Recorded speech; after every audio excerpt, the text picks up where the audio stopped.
the Taliban is bringing back executions and cutting off hands as punishment after retaking control of Afghanistan. Here's a summary of the article.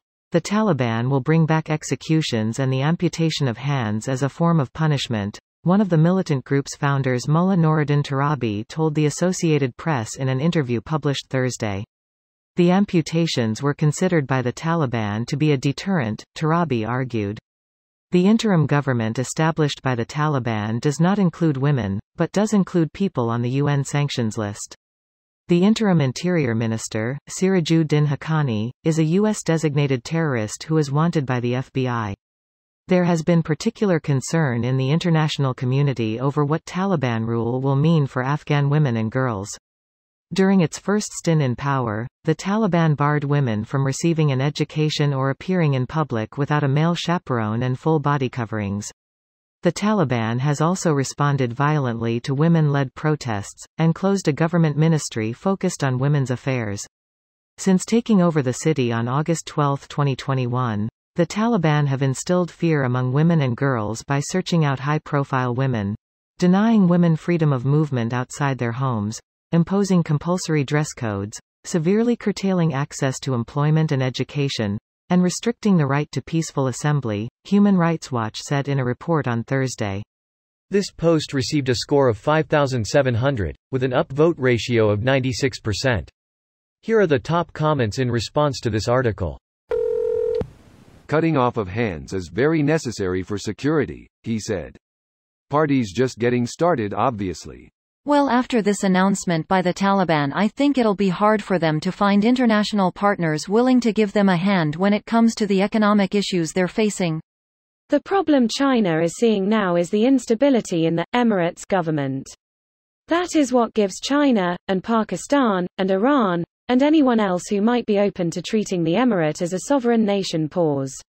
Oh, sure, they mopped up the resistance, but the Taliban can still fall apart. I say give it a year or two, and if the Emirate actually tightens their grip, actually forms a government foreigners can talk to and get the same response from Kunduz to Kabul, if they haven't fallen to civil war or chaos, then China and so on will move in. The stability issue stems from the fact that all of Afghanistan's neighbors would rather see it fail than become allies with anyone else. If China does try to move in, then Pakistan and Iran will do their best to prop up regional warlords. Afghanistan has been a buffer zone between empires for a few millennia, and I don't see that changing soon. So, like Saudi Arabia then? Not exactly. The Taliban claim all their killings and hand cuttings. Saudis sometimes don't own up the bone sawings. Like that one guy who got dismembered in an embassy, right? His name was Jamal Khashoggi. Come, Mr. Taliban, tally me banana. Tally come up short and you lose your hand. EU. What? No way. They promised they changed their ways. It is hard to even grasp the reality that places and people like this still exist. Will there ever come a time that someone can peacefully and safely travel anywhere in the world to experience all of the different cultures? This is part of their culture. Just like how there have been cannibal tribes in Papua New Guinea. Culture doesn't always imply it's a good thing. I think they mean like sitting in some tent thing smoking a hookah listening to a weird-ass musical instrument and eating some strange curry. Not getting your hand cut off cause you offended Sky Daddy by having boobs. You know the nice parts of culture. Like when people say they want to visit NYC and experience the culture, they mean Broadway and eating a bagel. They don't usually mean they want to spend a week locked up at Rikers Island. Despite the fact that you could argue that is just as much a part of the culture as anything else.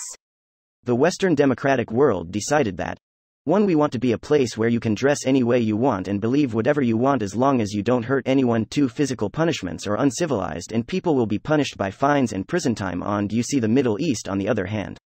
One could argue that it makes the culture of Middle East uncivilized, and as a Western person, look above, I agree. This video was automatically created by Reddit to speech. The article and comments in this video were selected from Reddit according to their upvotes, and any paraphrasing was performed by smmry.com, without any human intervention.